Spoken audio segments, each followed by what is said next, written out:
വിശുദ്ധ പുരുഷന്റെ അടയാളത്താൽ ഞങ്ങളുടെ ശത്രുക്കളിൽ നിന്നും ഞങ്ങളെ രക്ഷിക്കണമേ. ഞങ്ങളുടെ തമ്പുരാനെ, പിതാവിന്റെയും പുത്രന്റെയും പരിശുദ്ധാത്മാവിന്റെയും നാമത്തിൽ ആമേൻ. ഗലാത്യർ 1-ാം അധ്യായത്തിൽ സുവിശേഷത്തിന്റെ യഥാർത്ഥതയും പൗലോസിന്റെ ദൈവിക വിളിയും വ്യക്തമാക്കുന്നു.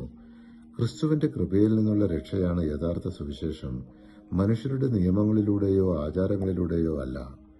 പൗലോസ് മനുഷ്യരല്ല, നേരിട്ട് യേശുക്രിസ്തുവിനാൽ വിളിക്കപ്പെട്ടവനാണ്. യഥാർത്ഥ സുവിശേഷം ക്രിസ്തുവിന്റെ കൃപയിലൂടെയാണ്.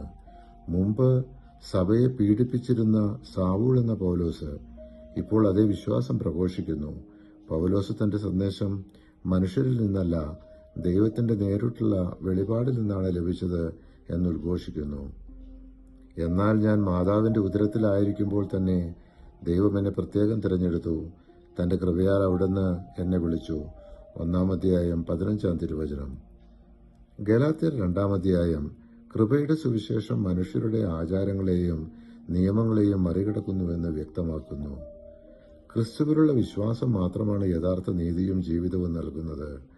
പൗലോസ് തന്റെ അപ്പസ്തോലിക സേവനത്തിന്റെ യഥാർത്ഥതയും വിശ്വാസത്തിലൂടെ നീതീകരണമെന്ന സുവിശേഷത്തിന്റെ ആഴവും വിശദീകരിക്കുന്നു.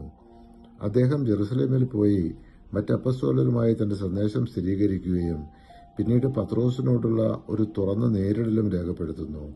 പൗലോസ് ബർണബാസിനെയും തീത്തോസിനെയും കൂട്ടി ജെറുസലേമിൽ പോയി തന്റെ സുവിശേഷം യഥാർത്ഥമാണെന്ന് ഉറപ്പിക്കാൻ.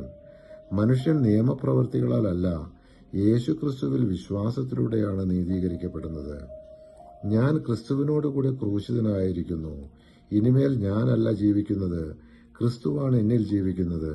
എന്റെ ഇപ്പോഴത്തെ ഐഹിക ജീവിതം എന്നെ സ്നേഹിക്കുകയും എനിക്ക് വേണ്ടി തന്നെ ബലിയർപ്പിക്കുകയും ചെയ്ത ദൈവപുത്രനിൽ വിശ്വസിച്ചുകൊണ്ടുള്ള ജീവിതമാണ്. ഗലാത്യർ 2-ാം അധ്യായം 20-ാം തിരുവചനം.